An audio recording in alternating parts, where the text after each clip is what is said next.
Imagine, you are standing on a beach in South Australia. It is November 30th, 1948. The air is thick, almost syrupy, with a heat that doesn't lift even as the sun begins to dip below the horizon. You can smell the salt spray from the Southern Ocean, sharp and metallic, and the sand beneath your feet, it's still radiating the warmth of a 100-degree day.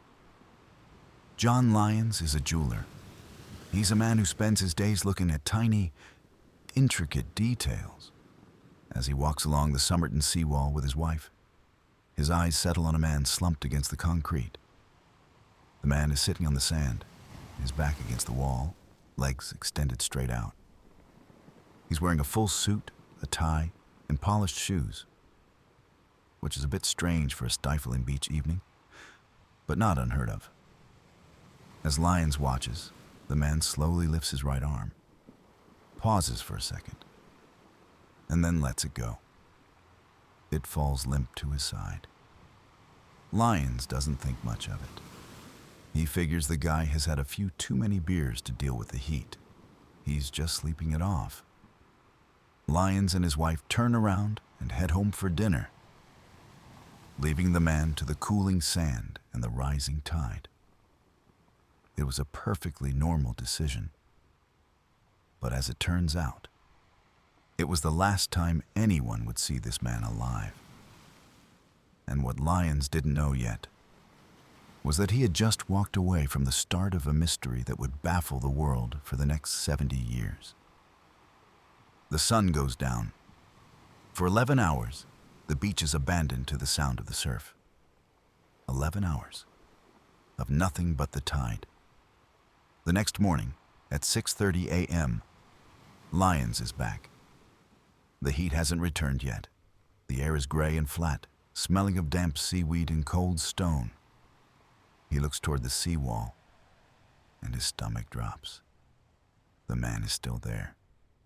He hasn't left. He hasn't moved to find a bed or a warmer coat. He's exactly where he was left the evening before. He is in the exact same position. His legs are crossed at the ankles now. A slight shift in posture that suggests a transition from sleep to something much deeper. Lyons approaches him. His boots crunch softly on the sand, the only sound in the morning stillness. He reaches out, perhaps to shake the man's shoulder, to wake him from what looks like a long, uncomfortable night. But he stops. He doesn't touch him. The man's skin is a waxy, translucent gray. It's the color of something that has been drained, something that no longer holds heat. His eyes are half open, fixed on a point in the sky that doesn't exist. He is cold. He's as cold as the concrete he is leaning against. Then, Lyons sees the cigarette.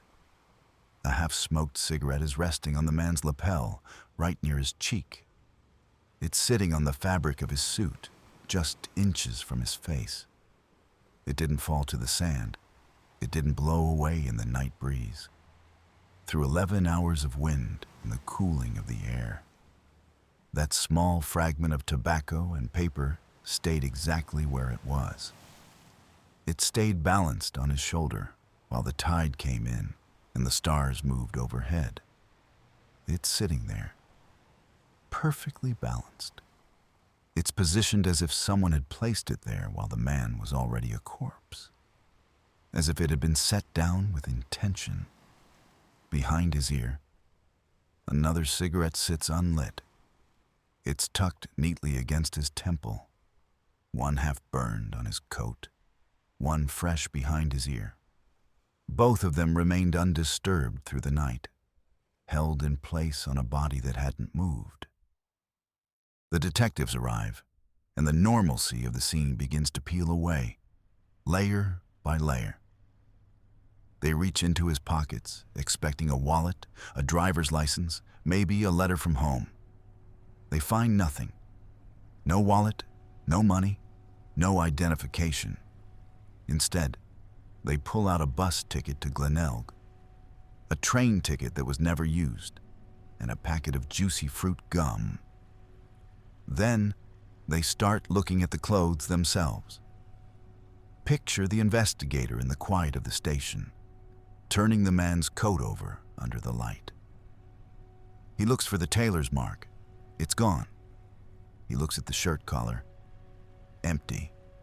He checks the inner lining of the trousers, the waistband of the underwear, even the stitching of the socks. Every single identification label had been removed. They weren't just torn out in a hurry. Someone sat in a room with a sharp, steady blade and meticulously sliced the threads, pulling the name brands and the size tags away until the clothing was completely anonymous. Every piece of fabric on this man's body had been scrubbed of its history. The investigator runs his fingers over the spots where the labels used to be. The fabric is smooth. There are no jagged edges. This was a surgical erasure. Weeks go by. The man is a ghost. Nobody in Australia knows who he is. Then, the police find a brown suitcase at the Adelaide railway station, checked in the day before the man died. The suitcase is a map of contradictions. Inside, they find more clothes with the labels removed, but they also find a stencil kit, the kind used by merchant sailors to mark cargo. And they find a spool of rare orange barber thread. It's an odd, vibrant color. The investigators go back to the man's body.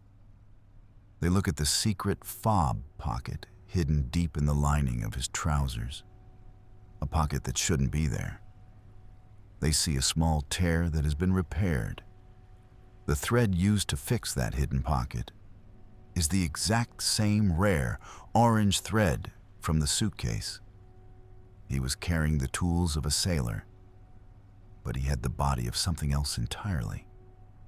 When the pathologist stripped the man, he didn't see an everyday physique.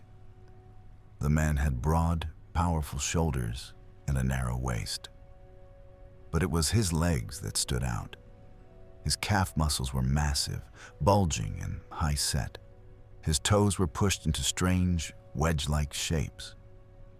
These are the physical markers of two very specific types of people: a professional ballet dancer or a paratrooper who spent years jumping out of planes in heavy, pointed boots. The further they dig, the more the man seems to vanish. Months into the investigation, a specialist goes back to those trousers. He's feeling the fabric, searching for anything they missed. He runs his hands over the seams, feeling for a weight or texture that shouldn't be there. In that same hidden pocket repaired with the orange thread, the pocket that had been sewn shut and camouflaged, his fingers catch on a tiny, tight scroll of paper. He pulls it out. It's no bigger than a fingernail. It is a scrap, rolled so tightly it has become a physical cylinder. He unrolls it with a pair of tweezers, working slowly to ensure the old paper doesn't crumble. On the paper are Zwi words printed in an ornate Persian script: Tamám Shud. It is finished. The scrap had been torn from the very last page of a rare edition of the Rubaiyat of Omar Khayyam, a book of 12th century poetry about living life to the fullest and accepting the end. It was the very last phrase of the final poem. The police eventually find the exact book. It had been tossed into the back of a car that was parked near the beach on the night the man died. A car left unlocked in the Adelaide heat. When they turn to the back cover, they find 5 lines of letters written in faint pencil. It's a code, or it looks like one. It is a sequence of characters that follows no known linguistic pattern. To this day, the world's greatest cryptographers have stared at those letters until their eyes bled, and they have come up with nothing. No cipher works, no key fits. It's a sequence that exists in a vacuum. A series of markings left behind by a man who had already erased his name. But then, the doctors look inside the man. The pathologist makes the first cut and immediately stops.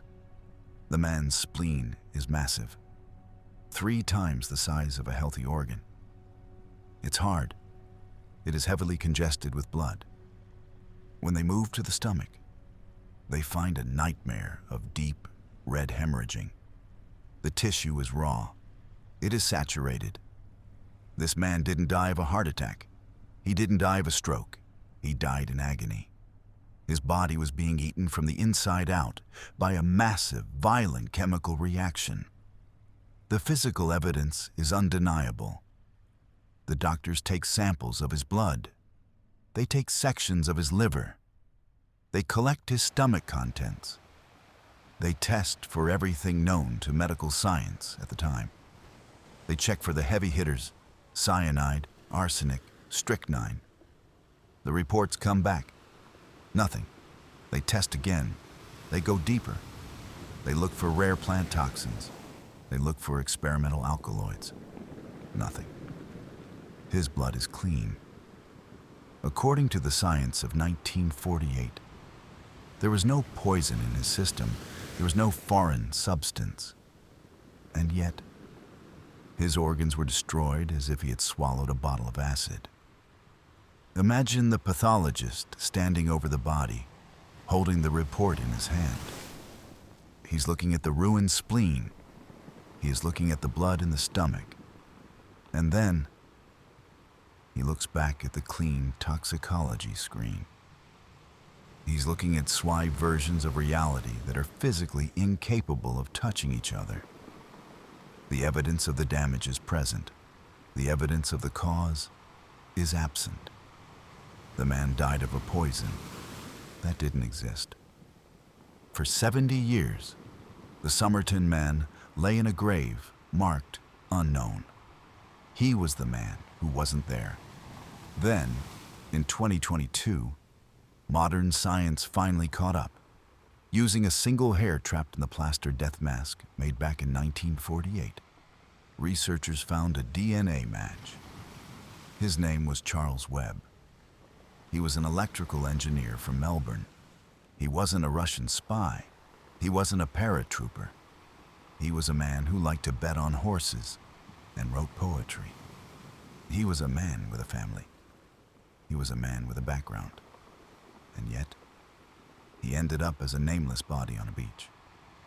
But the answer only makes the silence deeper. If he was just an engineer, why did he take a train to a beach he didn't know?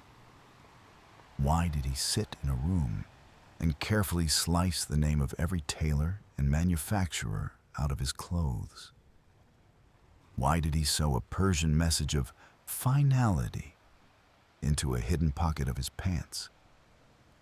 And how did an engineer from Melbourne get hold of a poison so sophisticated that it could liquefy his internal organs and then vanish from his blood before the needle even touched him? We have the name now. We can look at his face. But the man himself, the man who sat on that sand and watched the sunset while his world finished, is still missing. Charles Webb walked onto that beach to become a ghost. And in many ways, he succeeded. The salt spray still hits that seawall every morning, washing over the spot where he sat. The labels have never been found. What do you think Charles Webb was doing during those final missing hours on the beach?